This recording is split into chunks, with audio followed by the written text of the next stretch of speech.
Good evening, everyone. Welcome, welcome. We're going to get started right away. If everybody takes one, I think we're just about there. Thank you for joining us. My name is Alice Lee, and I am the board chairwoman for the Associates of the Boston Public Library. We were founded in 1972. We're an independent nonprofit committed to preserving the library's treasures, ranging from thousands of anti-slavery letters to Shakespeare's first folio to Toulouse-Lautrec's prints. But today, we're here to talk about the Associates Writer-in-Residence program. This is the 19th time we have met to celebrate a new writer. The program remains unique in the world, honoring an emerging writer of literature for children and young adults, with financial support and an office of one's own here in the Boston Public Library, where the magic happens. Doesn't it just feel magical to be here and in this beautiful historic room? So thank you to everyone who made the program possible. First and foremost to our anonymous benefactor, who has so generously underwritten this program for more than a decade. I'd also like to thank the board of the Associates, the president of the library, which is our own David, right? David, raise your hand. Stand. Very good. David Leonard, our president, and many who have generously volunteered to help read and judge the submissions each year. In a moment, I'm going to turn the podium over to Alan Andres, and he's an Associates board member, and he will tell you more about the program. Alan has been overseeing the program since its inception, for which we are incredibly thankful. I'm thrilled that two Writer-in-Residence alumni joined Alan in the leadership of the program this year, and you'll hear from both of them tonight, Elaine Demopoulos and Jennifer De Leon.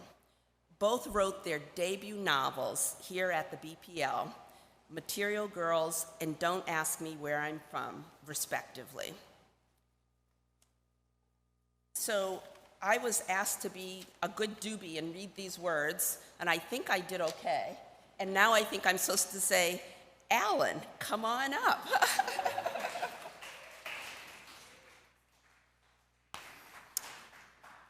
Thank you, Alice. I see the acoustics are a little rough tonight, so at least it was in the front row. So I'm going to try to speak a little slower. As Alice said, this is the 19th time we're announcing Writer-in-Residence and celebrating and honoring the past Writer-in-Residence of the past year. This is also the first time since 2019 we're in this room, the Abbey Room again. So, yes. So, as Alice said, this is a unique program. It honors an emerging writer of literature for children and young adults with financial support and the use of the room of one's own at the Boston Public Library, which one writer likened to a room at Hogwarts. Each of our fellows received an annual grant of $23,000 with an additional stipend to accommodate editorial support should the recipient wish to avail themselves of that possibility. As we said, it was started in 2004 as a way for the Associates to not only continue its mission to support the Boston Public Library's unique special collections, but also partner with the library in the creation of new work for a new generation of readers around the world. The Boston Public Library is not only a place where books are found on the shelves, but where they are actively and regularly created by a new generation of writers.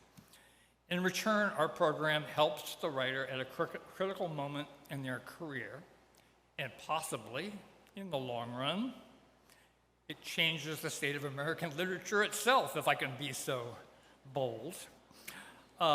In some instances, our fellowship has literally changed many of our recipients' lives, validating and fostering their creativity at a pivotal moment in their career. But ultimately, a finished manuscript that remains in a desk drawer or collection of unread manuscripts doesn't have the same impact a book that is found on the shelves of a bookstore or in a library. So, one of our goals since the inception has been to encourage works that will reach a larger reading public, often highlighting projects for which there is a perceived need and which makes available a voice or a point of view that isn't currently available.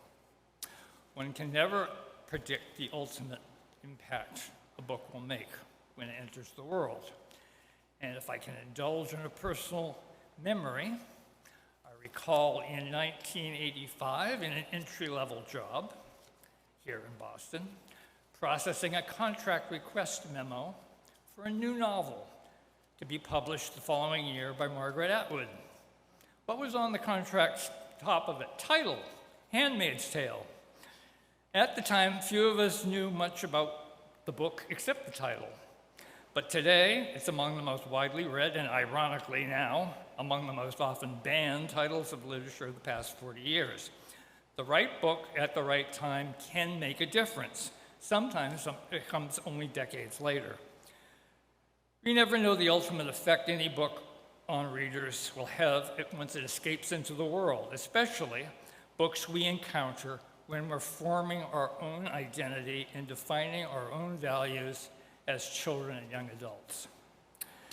Our fellowship is open to emerging writers of promise who have not already established a professional career.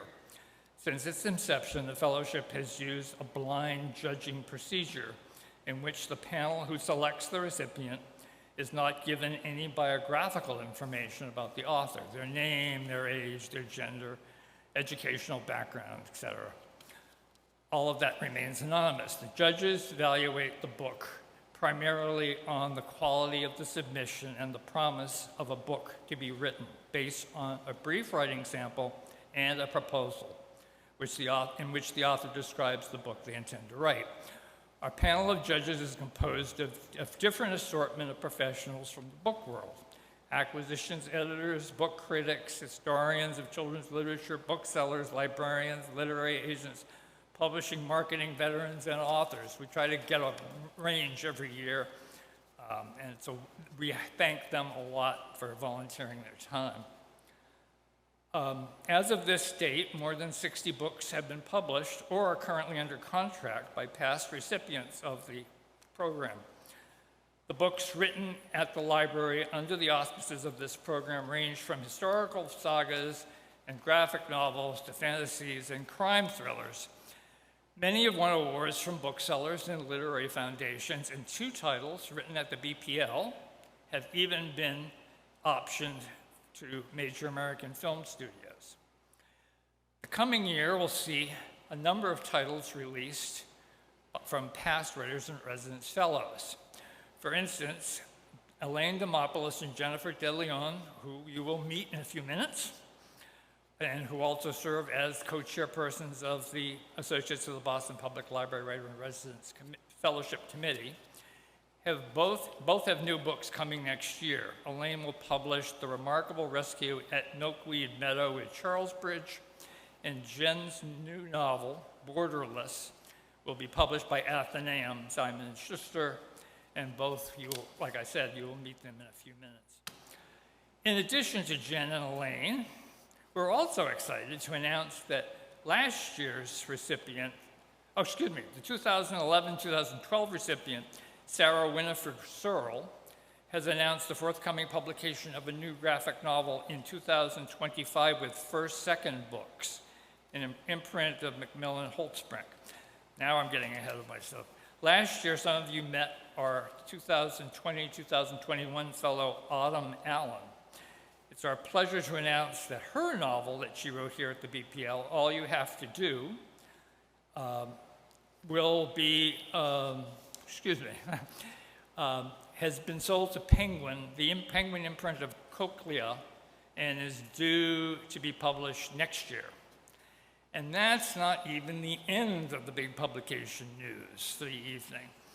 But I also want to make an added thanks here tonight Besides David and the board of the Associates, I also want to add Vivian Spiro, who helped push through this program after the idea for it was proposed at a Associates board retreat in the year 2000, and we got going like 3 years later, and her backing was essential for getting the program going. But now to the fellows that we're celebrating tonight. Last year, we did things somewhat different. On the occasion of the Associates' 50th anniversary, we decided to name 2 separate Writers-in-Residence recipients, not one. One for a book of prose and the second for a writer-illustrator. This entailed 2 separate calls for entries and 2 separate judging panels. The 2021-2022 recipient of the Writer-in-Residence Fellowship for a writer-illustrator is Katy Doughty, for a nonfiction young adult graphic novel format book called How to Survive the End of the World. And it features a series of small vignettes that take the reader on a humorous yet reflective journey that considers an extinction-level event, weaving together the thoughts that keep biologists, engineers, geologists, theologians, astronomers up late at night when they ponder the end of everything.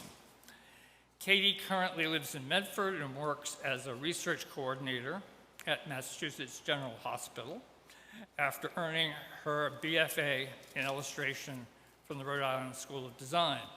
She's also a Master of Public Health candidate at BU, and her work has been published in The Nib, The Lily, and Womanly magazine. But as I hinted earlier, there would be a bit more book publication news, and we're pleased to announce tonight that MIT Teen, a new innovative imprint collaboration between 2 local publishers, Candlewick Press in Somerville and the MIT Press, has contracted to publish How to Survive the End of the World in 2025. I should note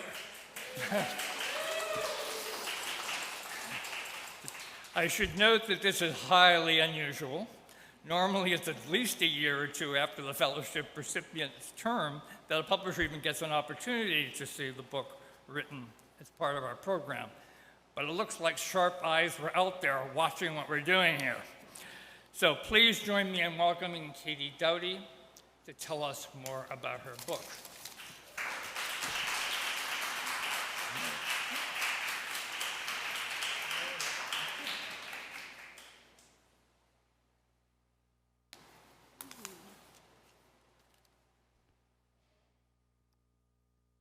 Thank you so much, Alan, and thank you everyone for coming to celebrate the Writing Fellows and this wonderful program. This fellowship year for me has really flown by. I remember coming into this project a year ago with not much more than an outline, a folder of scattered research, and a prayer. And I'm leaving now with a publication date. Thank you so much, Olivia, who's my editor extraordinaire. It's so nice to have a editor who's also a neighbor. It speaks so much to so many of the wonderful institutions here in Boston and how you don't really have to leave your neighborhood to get the best of the best. I'm also very thankful to my wonderful agent, Karen Wiseman, and very excited to be joining the ranks of such accomplished fellow alums. These are not the only things that changed during the residency. Looking back in my original proposal that I sent to the Associates panel last year, the manuscript that I'll turn in today is different from the original plan, hopefully in a good way. For one, the scope of the project changed, and for that I have to thank another former fellow whose publication was just announced today as well, Sarah Winifred Searle, who was the first Associates Illustrator-in-Residence. Her advice was invaluable, not only about the process of making graphic novels in general, but specifically how to best use the time in this residency. So rather than focusing my time on polishing and coloring illustrations, as much as I would love to play Picasso in the room of my own, I stuck to simpler sketches and spent most of my time on the script. In this, I was bolstered with the kind of research that is only accessible in a world-class institution like the Boston Public Library. You'll catch me in these stacks for years to come, book project or no, just because there's so much to learn here. As a nonfiction writer especially, having access to the resources here was invaluable. Another thing that changed was the book's narrator. In my original pitch for the project, I had planned to tell this story through made-up characters, but I didn't need to invent subject matter experts to narrate. It turns out, if you say you're with the Associates of the Boston Public Library, Writer-in-Residence, real experts will talk to you. An infectious disease physician will talk to you about pandemics, and climate activists from the other side of the globe will talk to you about advocacy. Artificial intelligence researchers will talk to you about killer robots. If you're wondering, there's no need to worry about killer robots. We're safe from them. I asked them specifically, so I thought I'd pass that information along.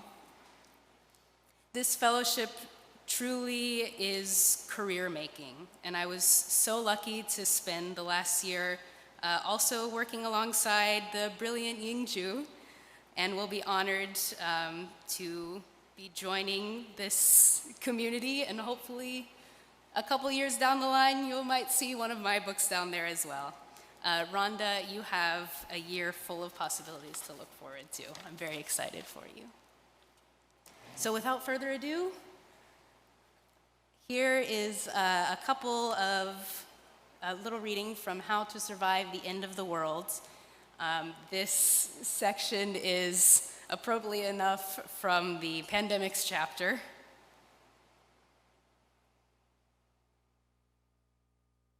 Here are I'm going to show the full pages so you can get an idea of what it looks like and then read along page by page. So, plagues and pandemics.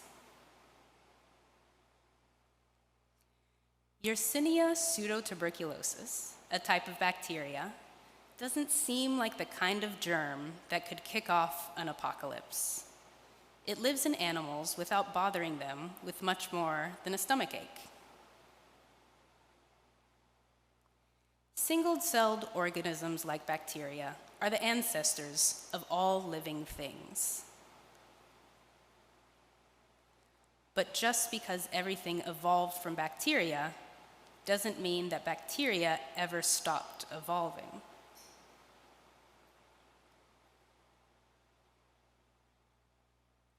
Bacteria are evolutionary superstars. They can take up DNA from almost anywhere. This gives them new characteristics and abilities. Imagine if you could snatch a new eye color out of the air, or get a shot to turn your hair red, or shake hands with someone and steal their freckles. That's how bacteria like Y pseudotuberculosis evolve, by absorbing loose pieces of DNA through transformation, by having DNA injected into it by a virus through transduction, or by receiving another cell's DNA through a pilus, which is conjugation.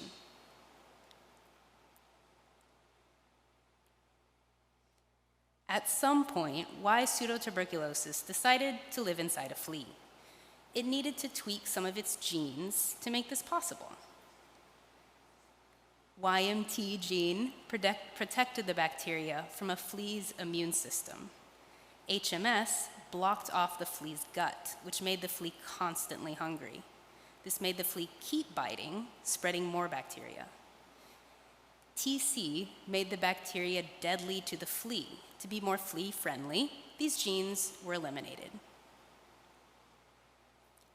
This new version of bacteria became a nomad who could hitch a ride on a flea to any warm-blooded host. It was rebranded with a new name, Yersinia pestis. It was a never-ending road trip for Y. pestis, riding fleas along till the fleas found something good to bite. The flea's perfect snack was something fast multiplying, but a bit of a homebody, like a rat.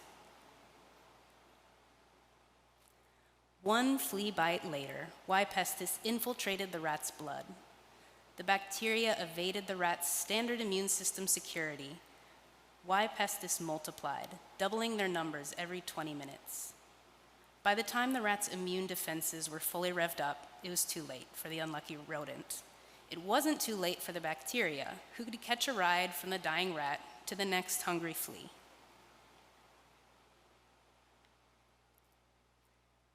How could Y. pestis have known that its favorite host, the rat, was so fond of city living alongside crowds of people? To the bacteria, we humans were nothing more than a layover. But to us, the bacteria was a plague. Here follow 3 pages that I'm going to skip over that I guess you can probably see are about the Black Plague. Eventually, cleaner cities and modern medicine thwarted the plague's spread. While plague still exists today, it's very rare. Rare in humans, anyway. Prairie dogs get plague all the time. Here's a couple of spreads that you can see fully completed. Thank you very much.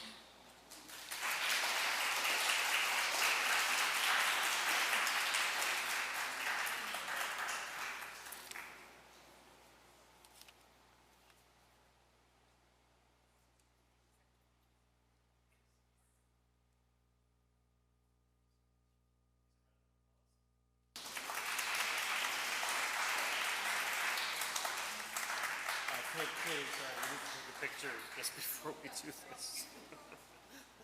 I'll explain what's going on in a moment. All right. Are you doing a handoff? We'll do the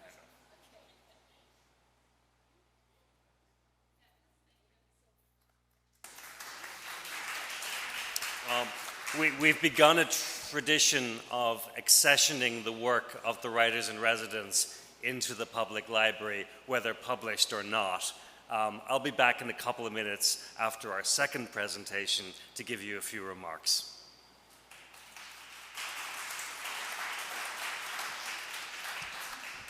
Good evening, everyone. My name is Jen DeLeon, and I was the, oh my gosh, I brought my friends. No, I was the 2015-2016 writer-in-residence here at the BPL, and it's just wonderful to be back here, IRL, in real life, and celebrating the newest writers here. So it's my pleasure to introduce Ying-Ju of Brookline, Massachusetts. She spent the year writing her young adult novel, Going to Disneyland. She grew up in Taipei, Taiwan, before moving to New England for college. After earning a BA in psychology from Wesleyan University, she continued to Boston University, where she earned an MFA in creative writing in 2014. She started a new job this year, working as a project manager at Harvard Chan School of Public Health. Her work has appeared in Plowshares, Literary Hub, and WBUR. In addition to this residency, Ying-Ju is also the recipient of grants from the Sustainable Arts Foundation and Brush Creek Foundation for the Arts. And I had the pleasure of attending the virtual reception and celebration last year, and I remember the excerpt that you read, and I was just so excited that you were going to have a whole year to work on the manuscript and develop the story, because I really want to hold that book in my hands. So welcome and congratulations.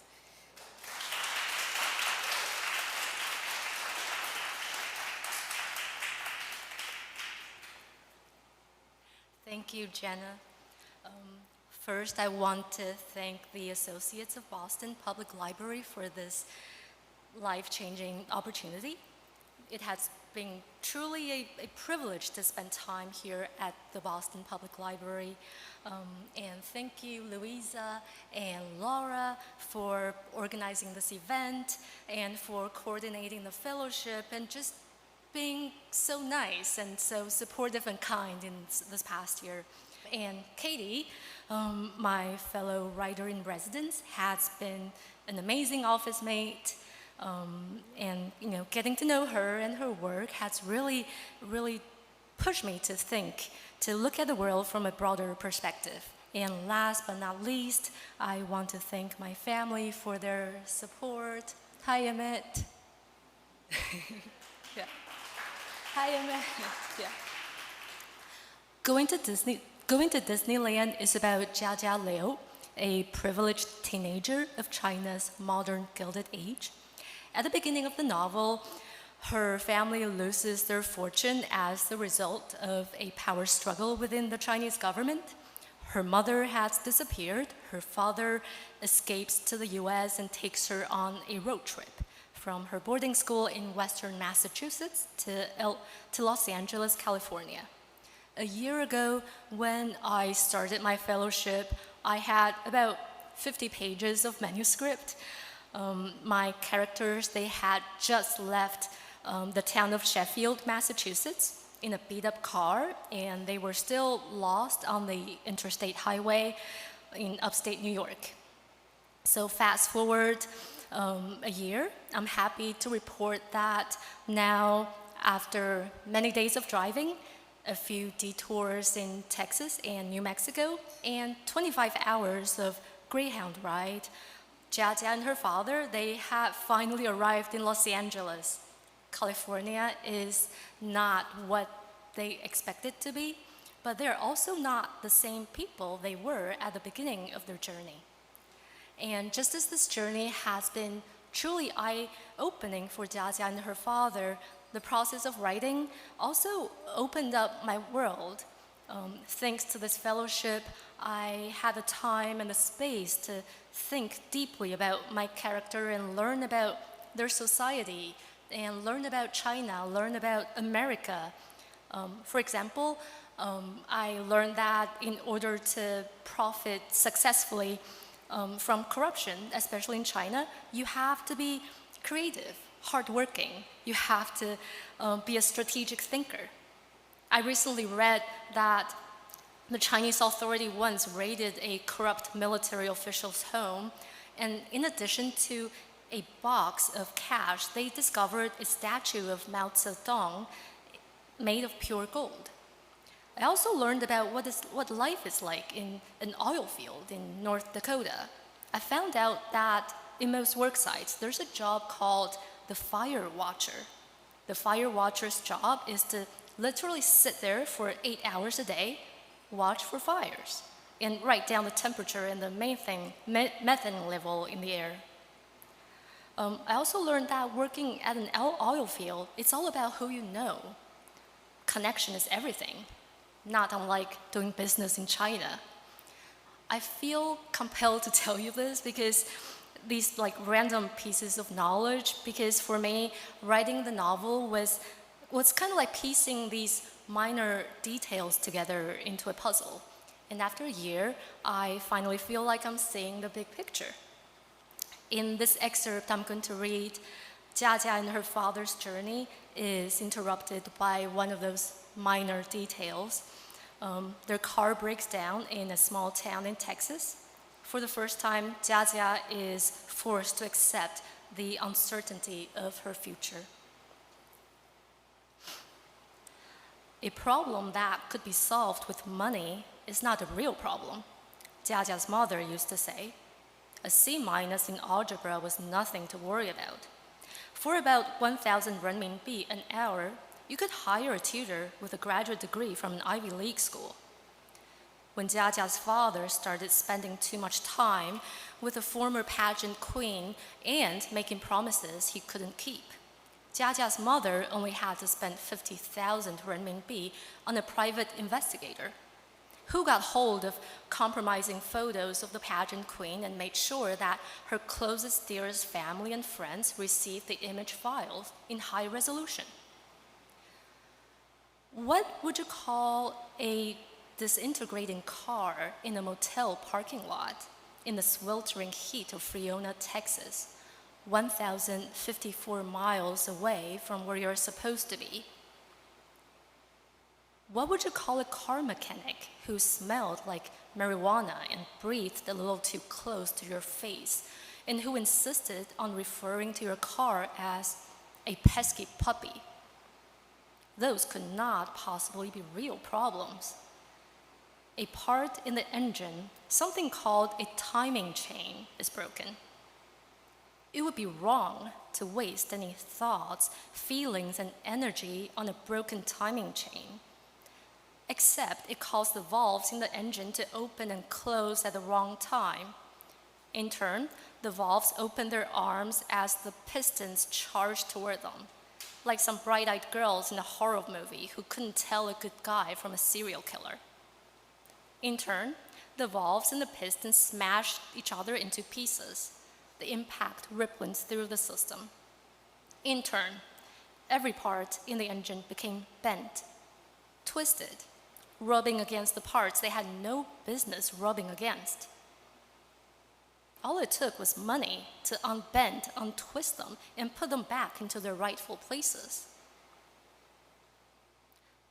"Do we have the money to fix the car?" Jia asked her father. "You sound like a factory girl," he said, "counting your day's wages." "Are we going to fix the car or not?" she said. "How much money do we have?" "It's too complicated," he snorted. "Had your mother never explained to you what money can look like and how it grows? I'm not some peasant who keeps his cash in a cookie jar under his bed. Some of my money is in real estate, like our condos in Hong Kong and LA. A big chunk of it is in Great Ocean. That's his company. A big chunk of it is in Great Ocean. I have a 42% in the company. Some of my money is in accounts managed by a team of professionals, both back at home and overseas. Those people have degrees from Europe and America. I also have a few investments, but those are just for fun, small favors I did for friends." "So where are they, those accounts and investments and the shares?" Jia said. Her father shook his head. "There's a difference between cash flow and asset." People's Daily said the government has confiscated your asset.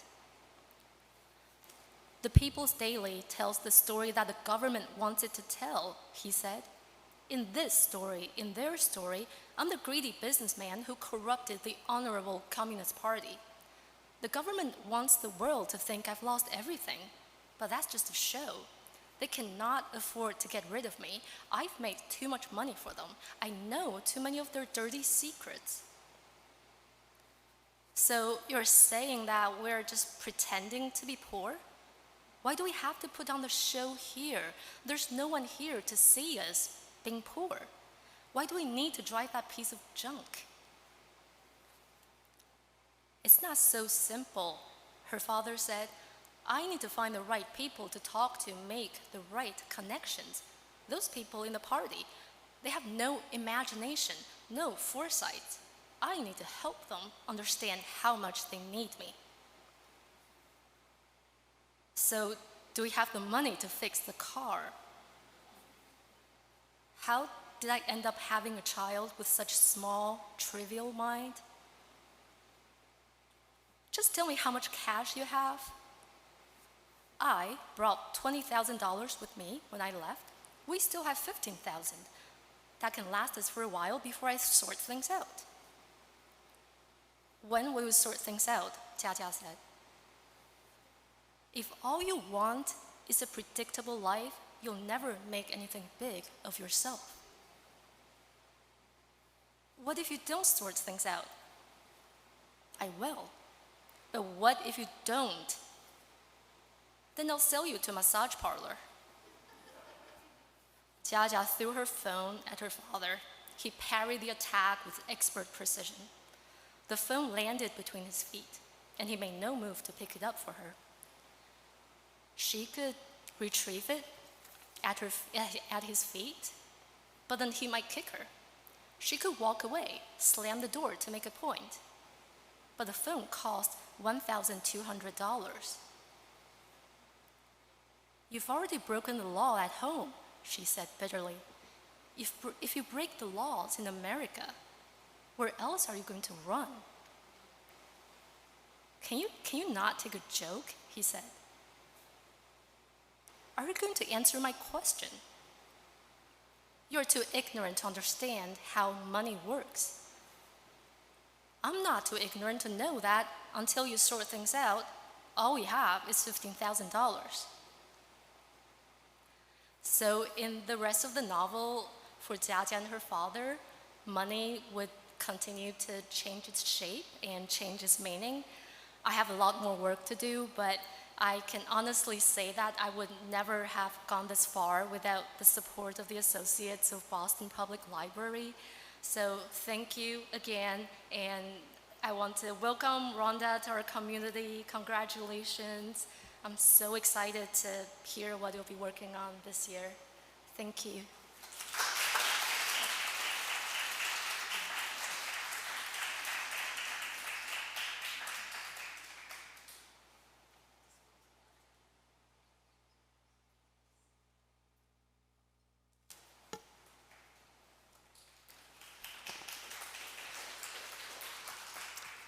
So, good evening and welcome to your library. I'm David Leonard, President of the Boston Public Library, and I will be fairly brief, but I'd like to start by letting you in on a little secret.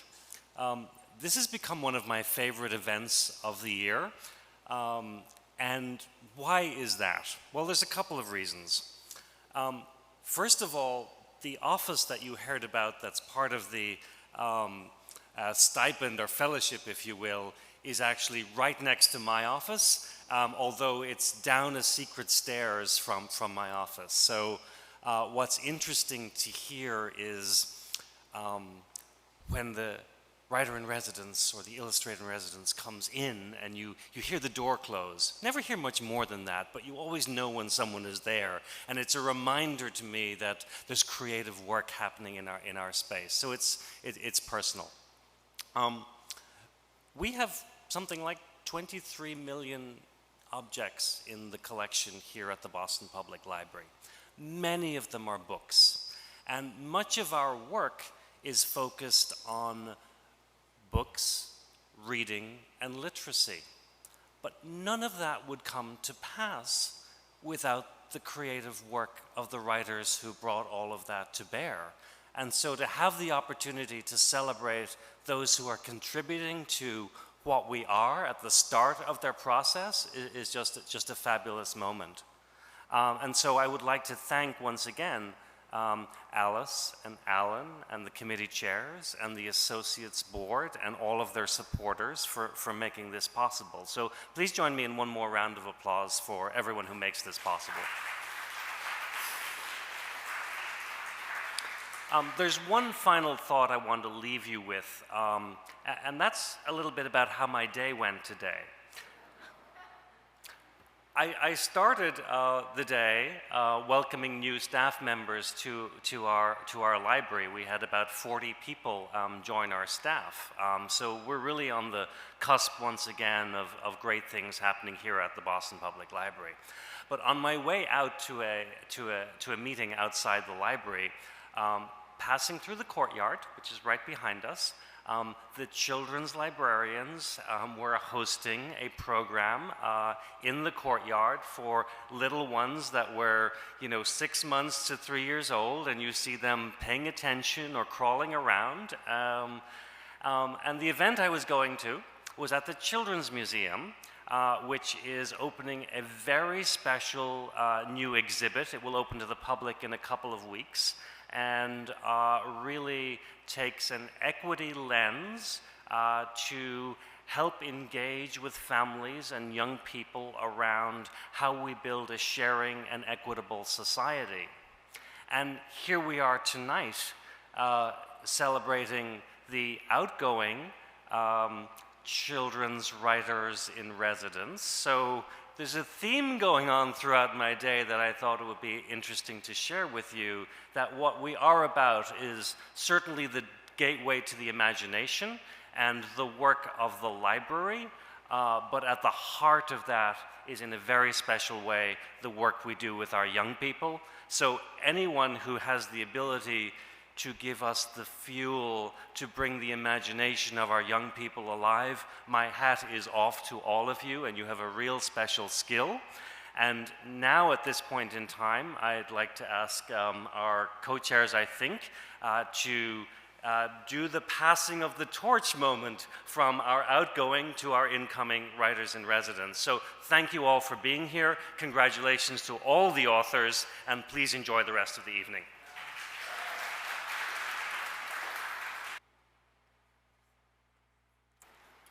Hello, everyone.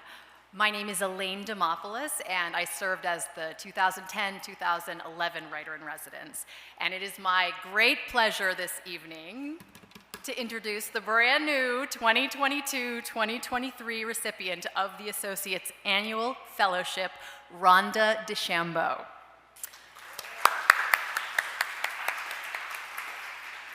Rhonda writes for young readers of all ages, and family connections are at the heart of the stories she tells. She has a degree in English from Harvard University, and in 2019, she earned an MFA in writing for children and young adults from Vermont College of Fine Arts. She currently lives in East Bridgewater, Mass, with her husband and 2 children, and works as an HR professional for the Department of Veterans Affairs.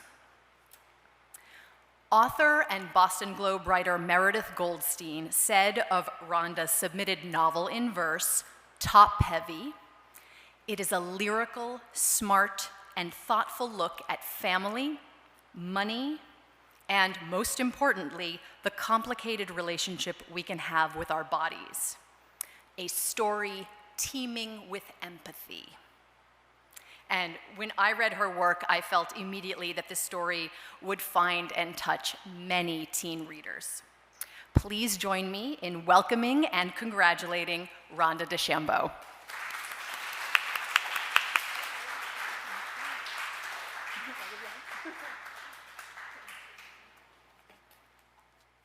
Oh my goodness. Well, that was quite the introduction. Thank you, Elaine. Wow. I'm so excited to be here. You really have no idea, except for those other writers that are in the audience. They know what it's like. But to begin, I just want to thank and offer my deepest gratitude, of course, to the associates for this unique, generous opportunity. Thank you, too, to the judging committee for seeing the potential in this story. And thanks to Louisa and Laura for making me feel so welcome here already. I think you've probably heard it said before, writing is a very solitary endeavor, and most days it's just going to be me plugging away in the little office back there. But while the writing is solitary, the journey to becoming a writer is not. So I'd like to thank all of my supporters along my writer's journey, starting first and foremost with my family, my husband Chris, my son Colin, my daughter Donna. They are my biggest fans and supporters, and I really couldn't do it without them. And special thanks to all of my writing instructors over the years, starting way back at Grub Street, and those magical writers and staff that inhabit the Vermont College of Fine Arts, where I got my MFA. Including my graduating class, my fellow Rights of the Round Table, that's what we call ourselves, which is fitting in this setting, and my workshop mates from January 2019 who got the first glimpse of this story. So I knew that I wanted to write a novel in verse, a novel in poetry. I'd read and listened to a lot of wonderful verse novels, and I really felt compelled to give it a try.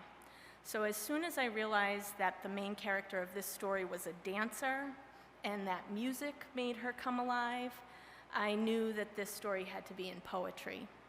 And it just so happened that I did need a submission for my MFA workshop that winter, so poem by poem, this story began. Top Heavy focuses on 15-year-old Esme, who is about to enter a rough patch. She doesn't know it yet, but her relationship with her best friend is about to crumble. Her body will betray her, and her father's condition and the family's money problems are about to get worse. I think that as writers, especially for writers of young people, the characters that we create are in some way a reflection of us. It's almost like you're looking through a cloudy mirror at your younger self. But Esme is not 15-year-old me. 15-year-old me has pimples like stars that form a constellation across my face. And what I notice most about my body is not its strength or its flexibility, but instead what I notice are the bulges and thickness that have had me dieting from the time I was 11. My friends and I talk about our bodies sometimes during late night sleepovers, not with shame or embarrassment, usually with laughter, and I feel like I can say anything to these friends who are as close, maybe closer than family. I've just started my sophomore year in high school, and I'm about to enter a rough patch. I don't know it yet, but I'm about 6 months away from my mother being diagnosed with brain cancer. And before that, my father, a machinist, will lose his job after his company, Boston Gear, moves south to Georgia, where I'm guessing it will have had to have changed its name. I study hard, I get all A's, I like to write. I have a story that gets published in a national literary magazine for high school students.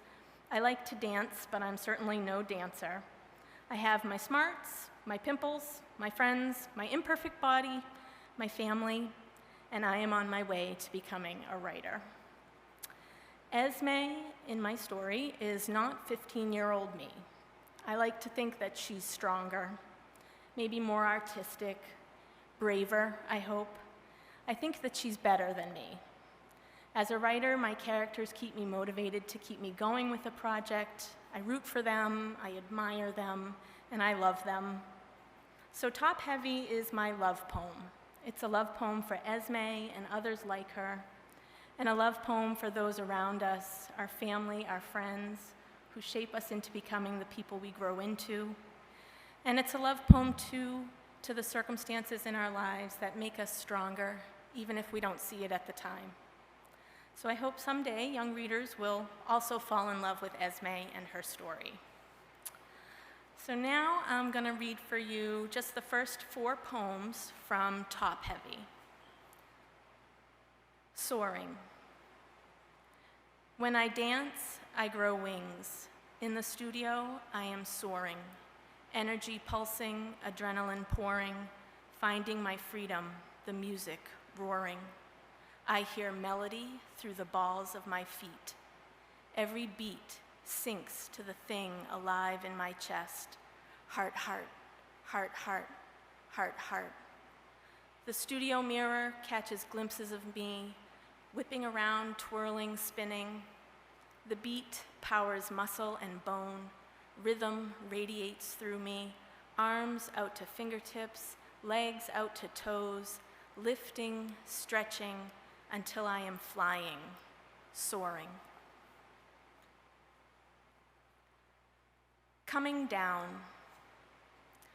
Mia's eyes follow me in the studio mirror. We are happiest here, just the two of us, working, playing, creating. I pirouette, sachet, grapevine, each name as beautiful as the name itself.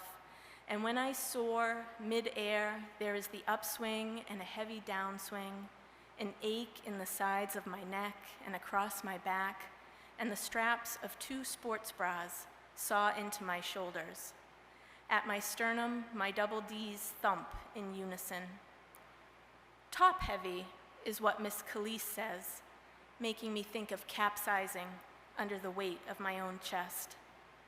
Then coming down, stumble, off kilter, off balance, just off. I'm not soaring so much as reaching for something that seems to be getting farther and farther away. Elite. On Thursday nights, Mia and I help with the little kids. They scuttle over the floor like hermit crabs in tutus, and Miss Khalees needs help keeping all eyes on her. Choreography for hermit crabs is no easy task. At the end of class, Miss Khalees calls, "Esme, Mia, come here, please." We lock eyes. This is it. The little girls trot toward the door, toward the moms on the other side of the one-way window. Mia laces her fingers through mine. I feel her breathe in. The hard work of our summer, half days in the upstairs studio, have left a mark. Her knee is perpetually wrapped, and my shoulders have started to scab from where the straps dug in. But damn if we're not good, really good. The best ones by far on the junior team.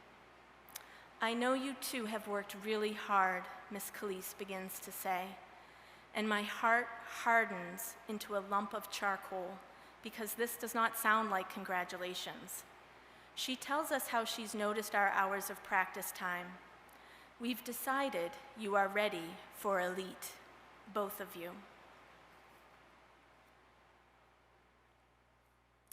Celebration. Mia and I squeal and jump and hug, and Mia starts to cry. Miss Calise grants us a rare smile when she finally says, "Congratulations, girls."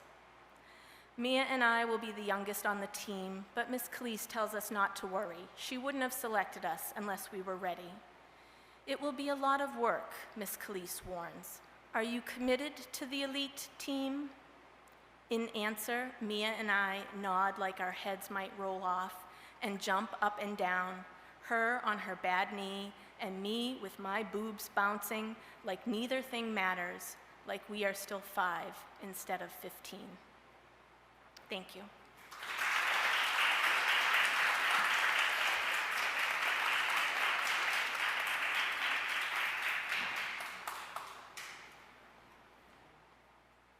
I raised 4 daughters, and they're all young women now, and I cannot wait to see that book.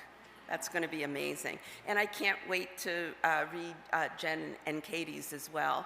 And I want to thank you for the information that the the robots aren't really, I've been reading that stuff that says they're going to come for us all. So thank you for the real information that we needn't worry. What a wonderful night. It's been so great hearing the 3 of you and also our earlier awardees. So thank you for sharing your powerful works and for joining us tonight, and to everyone else for joining us tonight. We hope that you'll come back on November 1st and 2nd for the 4th annual Pierce performance. This year's show is named To Begin the World Again, The Life of Thomas Paine. And now, at the end of this evening, we invite you to relax, have a glass of wine, some snacks if you'd like to, and please take this opportunity to introduce yourselves to our wonderful writers. Have a lovely evening, everyone.